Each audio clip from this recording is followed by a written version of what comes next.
विपदा, परेशानी, संकट जो नित्य प्रति हमारे साथ उत्पन्न हो रहे हैं, उपस्थित हो रहे हैं, हम ये एक मान के चलते हैं कि ग्रह खराब हैं। देखिए, ऐसा है, ग्रहों के कारण परेशानी होती है, लाभ हानि सब कुछ होता है, लेकिन एकमात्र ग्रह ही इसके कारण नहीं होते हैं। मैं ये बहुत देखा हूँ और अभी किया हूँ, तो उसका परिणाम जो मिला है, देखिए, आदमी की परेशानी के दो प्रधान कारण हैं। प्रधान क्या, दो ही कारण ही है। एक तो ग्रह बाधा और दूसरी गृह बाधा।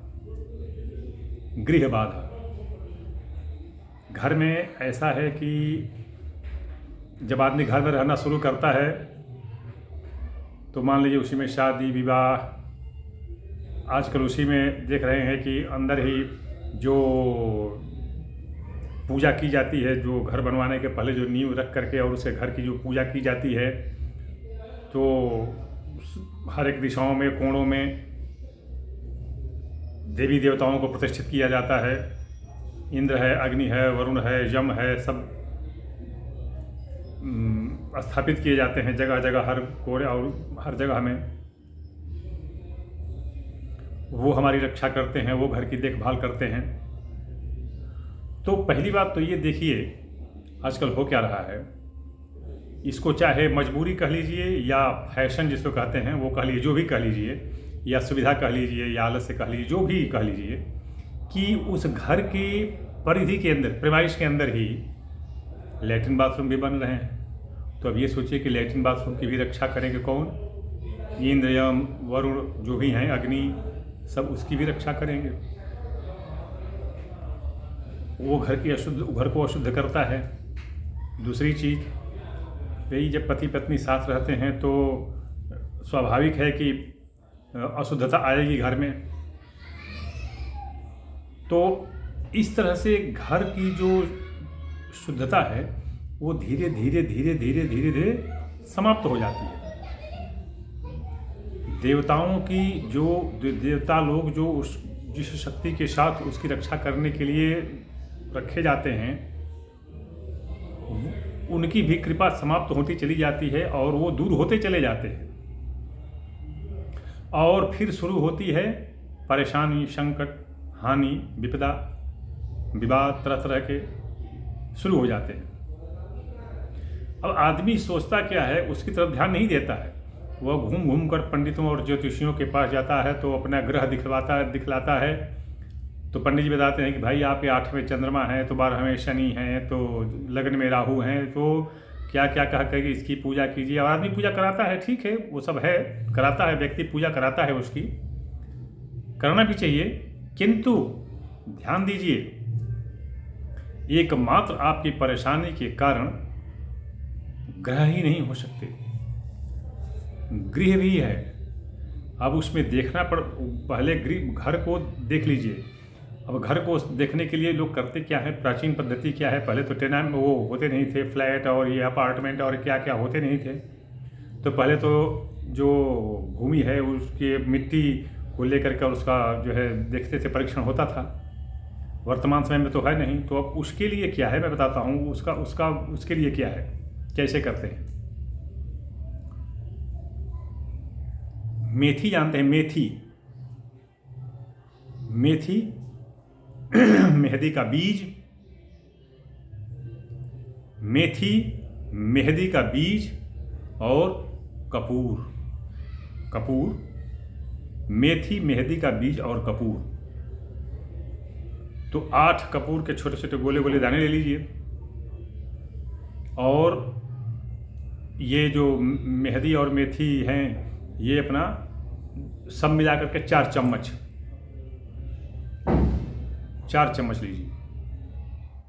कहीं भी गांव के बाहर दूर दराज क्षेत्र से मिट्टी लीजिए, 8 8 मुट्ठी जो है लीजिए मिट्टी, उस मिट्टी को लेकर के आइए और ये जो कपूर को जो है ना पूरा चूर्ण बना लीजिए, पीस लीजिए, और ये मेथी और मेहंदी का बीज और ये कपूर और वो 8 मुट्ठी की मिट्टी सब आपस में मिलाइए और मिला करके घर के अंदर बाहर जहाँ कहीं भी हो, खिड़की जहाँ पर है, चाहे जिसको हम वातायन कहते हैं, जो ऊपर बनाते हैं गवाक्ष, अंग्रेजी में क्या वेंटिलेटर पता नहीं क्या क्या कहते हैं, तो वहाँ पर पोटली बना बना करके 8 जगहों पर जहाँ कहीं भी हो, घर की बाहरी दीवार पे, घर के अंदर की दीवार, वहाँ पर उसको लटका दीजिए। ये मतलब पूरा आपको 1 हफ्ता तक, शुक्रवार के दिन लटकाते हैं तो फिर शुक्रवार के दिन उसको 8 दिन मान लीजिए, शुक्रवार के दिन फिर उसको उतारिए, सबको उतारिए, 8 जगह रखे रहिए, दिशा उस पर लिख लीजिए कि कौन से किस दिशा का है, पूरब है, नैऋत्य है, ईशान है, कौन से कोण का है, कौन से दिशा का है, वो आप उसको लिख करके अलग अलग रख लीजिए। अभी जो अब देखते चलिए, एक तरफ से देखते चलिए कि ये अग्नि कोण से होते हुए शुरू कीजिए पहले। तो जो पहला जो है पोटली, पहली पोटली में गिलास में उसको खोल करके डाल लीजिए और पहली पोटली में पानी और गन्ने का सिरका, पानी और गन्ने का सिरका डालिए। देखिए वो उसका रंग लाल या नीला कुछ होना चाहिए, अगर होता है तो उस दिशा में दोष है, अन्यथा निर्दोष है। रंग बदलता है तो इसी तरह से वो गन्ने का रस वो जो है वो डालते हुए, वो सिरका डालते हुए, पानी और गन्ने से डालते हुए, और 8 पोटली को देखिए डाल करके ऐसे ही, यदि उस पानी का रंग बदलता है, लाल या नीला यही 2 होता है, तो अगर बदलता है तो तब तो उस कोण में, उस जगह में, उस दिशा में दोष है। अगर नहीं है तो फिर आपको जो भी परेशानी, बाधा, संकट है वह है केवल ग्रहों के कारण। और यदि रंग बदलता है तो आप चाहे लाख ग्रहों की पूजा कराते रहिए, राहु की, चंद्रमा की, शनि की, जिसकी भी पूजा कराते रहिए, कोई फल, कोई परिणाम प्राप्त होने वाला नहीं है। अभी आपको जैसे 8 दिशाओं में कहीं किसी भी दिशा में अगर रंग बदल जाए तो उस दिशा को चिन्हित कर लीजिए कि ये इस दिशा का है। उस दिशा में अब आप देखिए कि वो कौन सी दिशा है। प्रत्येक दिशा के एक स्वामी होते हैं, प्रत्येक दिशा के एक स्वामी होते हैं, और जिस दिशा में है तो नींव की जब पूजा होती है तो उस दिशा में कोई न कोई देवता स्थापित किए गए होंगे। ध्यान दीजिएगा, उस स्थान में कोई न कोई देवता स्थापित किए गए होंगे और वो दिशा, दोनों के 2 स्वामी होंगे। अब ये देख लीजिए, अगर आपको अपने ग्रह का भी कोई है शंका है कुछ कि ग्रह भी हैं, तो उस ग्रह को भी देख लीजिए। अब ये पंडित जी क्या करेंगे, तीनों की शांति कराएंगे, और ये तीनों की जब शांति होगी तभी आपको अपनी संकट से, अपनी बाधा से मुक्ति मिलेगी। जैसे मैं बता दूं आपको कि हमारे पास ऐसे व्यक्ति आए हैं, देखिए ऐसा है कि लोग परेशान हो जाते हैं, कुंडली दिखा के, कुंडली मान लीजिए दिखाए, पंडित जी बता दिया कि आपके 8वें राहु है और उसी के कारण आप संकट में पड़े हैं, परेशानी हो रही है, बाधा हो रही है, तो 8वें घर में राहु है। ठीक है, आठवें घर में राहु परेशानी का कारण बनता है, कोई दो राय नहीं है, किंतु आपने घर का शोधन भी करा लिया। ये शोधन मतलब वही परीक्षण करा लिया है आपने, उसमें मान लीजिए कि वरुण और इंद्र निकल गए या अग्नि और यम निकल गए, तो अभी अग्नि, यम और राहु इन तीनों की शांति करानी पड़ेगी, इन तीनों की शांति करानी पड़ेगी। जो पंडित जो होंगे शांति का विधान जानते होंगे, क्योंकि ये त्रिपारिका शांति होती है, त्रिपारिका शांति, इसको त्रिपारिका शांति कहते हैं। जैसे मान लीजिए आपकी कुंडली में एक ग्रह, दो ग्रह, चाहे तीन ग्रह खराब हैं, तो पहले जो है वो गृह, जो मान लीजिए जैसे बताया कि पहले यम और वरुण, मान लीजिए यम और वरुण निकलते हैं, तो शुरू में यम, फिर ये देवता और फिर अंत में यम। पहले वरुण, फिर बीच में सारे देवता जितने भी आपके ग्रह जो हैं खराब हैं वो, और फिर अंत में यम। इस तरह से इनकी शांति होगी। इसकी शांति का विधान है, इसमें कहीं कोई गड़बड़ न होने पाए, शांति का विधान है।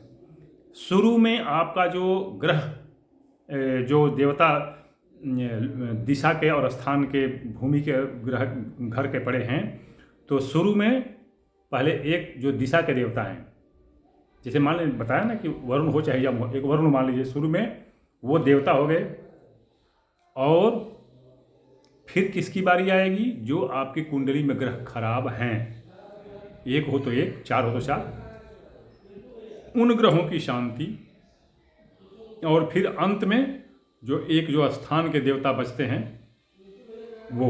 इस तरह से आग मतलब कि बीच में जो है ग्रह आने चाहिए, इनकी शांति होती है, इनकी शांति कराएंगे।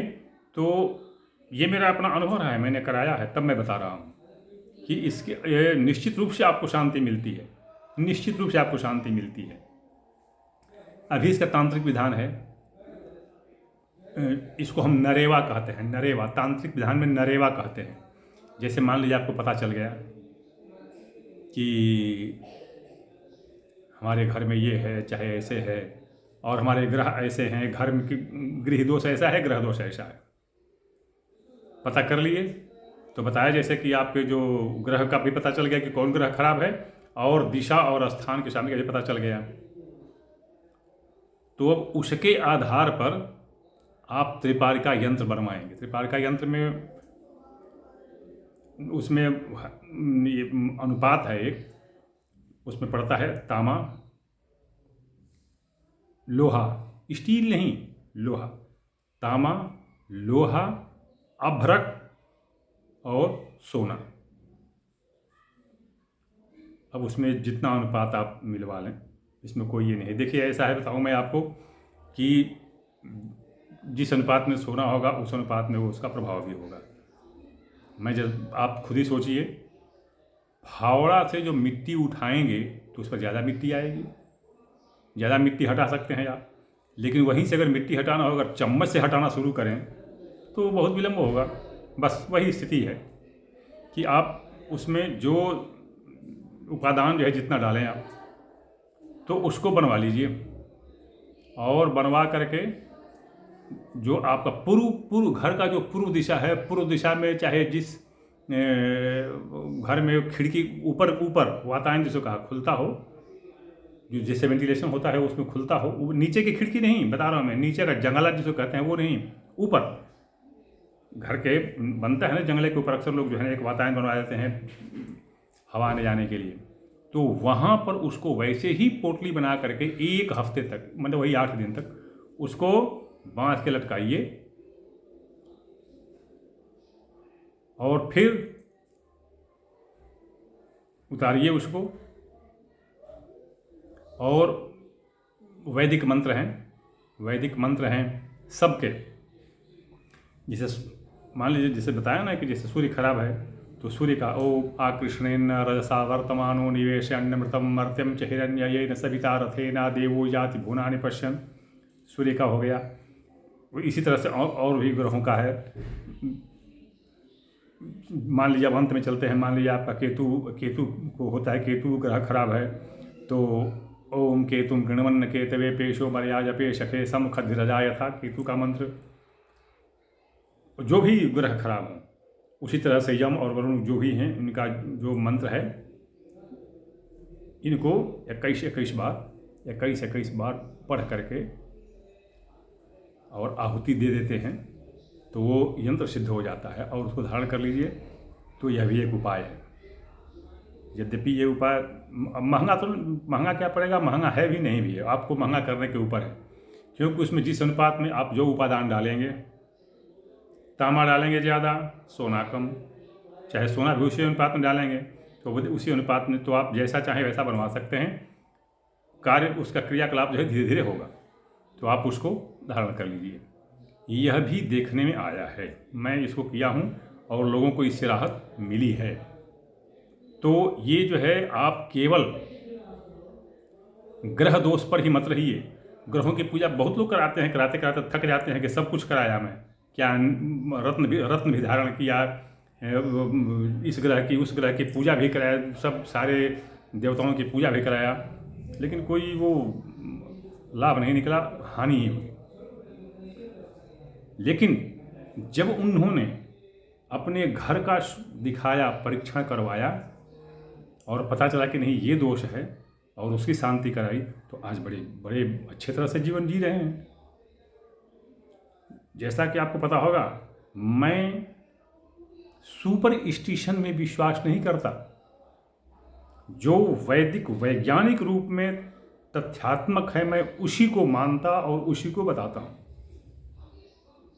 चूँकि मैं यहाँ पर विज्ञान की व्याख्या नहीं करना चाहता कि ये शास्त्रीय चीज़ है, विज्ञान की व्याख्या क्या करें, मैं सिर्फ एक चीज़ बता दूँगा आपको कि जो है AuFeSO4 ये एक मतलब कि स्वर्णायन अयस्क कहते हैं, स्वर्णायन अयस्क, जिसमें सोना AU गोल्ड जो सोना है उसी का सूत्र है।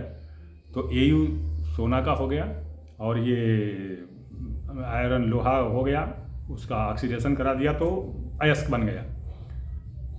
तो इसको ध्यान दीजिएगा, इसको जब इसके ऊपर कोई भी ऐसी तिर्यक हवा पड़ती है तो उसमें से विदुरेक तरंग निकलती है, और वह विदुरेक तरंग जो है आपके आसपास में बना हुआ जो भी कवच या जो भी आवरण, जो भी किरणों का जाल जो भी कह सकते हैं, उसका वेधन करता है। तो उसके धारण करने से यही होता है कि आपके विपदा का वेधन हो गया। अब चूंकि AU जो है गोल्ड है, उसमें जो है इलेक्ट्रॉन प्रोटॉन ज़्यादा होते हैं और उसकी अपेक्षा आयरन माने लोहा में और ये ऑक्सीजन में कम होते हैं। तो भाई जिसमें जितने इलेक्ट्रॉन प्रोटॉन होंगे, न्यूट्रॉन होंगे, जितना ज़्यादा संख्या होगी तो वो उतना ही ज़्यादा कारगर होगा। तो ये इस तरह से ये वेधन इसका होता है। ये कोई सुपरस्टिशन नहीं है, वैज्ञानिक तथ्य पर सत्य है। तो इस तरह से आप इसको अगर आप परेशान हैं, आप भी पूजा करा लिए हैं, नहीं भी कराए हैं, तो फिर दोनों को देख लीजिए, शोधन करा लीजिए घर का, देख लीजिए कि हाँ कहाँ क्या है, कहीं घर में तो कोई दोष नहीं है। अगर घर में दोष नहीं है तब तो फिर आप ग्रह की पूजा करा सकते हैं। लेकिन अगर घर में दोष है तो ग्रह की पूजा कराते रहेंगे, उससे परेशानी बढ़ती चली जाएगी, समय बीतता चला जाएगा, कोई लाभ नहीं होगा। तो इसलिए आप जो है केवल ग्रह दोष पर मत जाइए, गृह दोष को भी देखिए। मैं इसलिए अपना जो है प्रत्येक वीडियो में अपना मैं WhatsApp नंबर देता हूँ 9889649352 बराबर इसलिए देता हूँ ताकि आप उस पर जो है कोई अपनी समस्या लिखे। लेकिन बड़े पश्चाताप के साथ कहना पड़ रहा है कि कुछ लोग तथाकथित विद्वान लोग मुझे उस पर शास्त्रार्थ करने लगते हैं, उस WhatsApp पर शास्त्रार्थ तर्क वितर्क करने लगते हैं। मैं कितनी बार कह चुका हूँ कि भाई मैं न स्वामी जी हूँ, न गुरु जी हूँ, न मेरे पास मठ है, न वो कोई कार्यालय, न कोई वर्ग ग्रुप, कुछ नहीं है भाई। मैं ज़्यादा फौजी आदमी ठहरा अकेले हूँ, बिल्कुल अकेले। परंपरागत रूप में मैंने वेद पुराण उपनिषद शास्त्र और ये सब कर्मकांड व्याकरण वगैरह का बहुत अच्छा अध्ययन किया हूँ। ये मेरी पारंपरिक परंपरा रही है। तो उसी के आधार पर मैं जो कुछ कहता हूँ, अनुभव करता हूँ, कराता हूँ। मैंने मंदिर बनवा रखा है दरवाजे पर स्वयं का अपना। तो आते हैं लोग, दूर दूर से आते हैं सबका, तो वो करता हूँ तो उसका परिणाम मिलता है तब मैं आपको वीडियो बना करके दे देता हूँ। तो मुझे कोई शास्त्रार्थ ना करे भाई, समस्या अपनी लिखे, समस्या का मैं क्रम से उत्तर दूंगा, क्योंकि पहले की जो समस्या आ गई होती है पहले उसका उत्तर देना पड़ता है, फिर आपका क्रम से उत्तर देना पड़ेगा। और है क्या कि जब तक मैं भारतीय सशस्त्र सेना में सक्रिय रूप से सेवारत था तब मैं लोगों की सेवा निःशुल्क करता था, किंतु अब मैं शुल्क लेता हूँ तब सेवा करता हूँ। और मुझे जहाँ तक देखने में आया है कि शेष पंडित जी लोगों से मेरी दक्षिणा या शुल्क या पारिश्रमिक जो भी कह लीजिए वह ज़्यादा है, ज़्यादा का बहुत ज़्यादा है। तो इसलिए अगर आप समर्थ हैं, सक्षम हैं, आवश्यकता महसूस करते हैं आप, तभी आप मुझे संपर्क कीजिए, अन्यथा संपर्क न कीजिए। मैं क्षमा चाहता हूँ, मैं कोई सेवा नहीं कर पाऊँगा। वीडियो लंबी हो रही है, मैं किसी और विषय के साथ अगले वीडियो में प्रस्तुत हो रहा हूँ, प्रतीक्षा करें।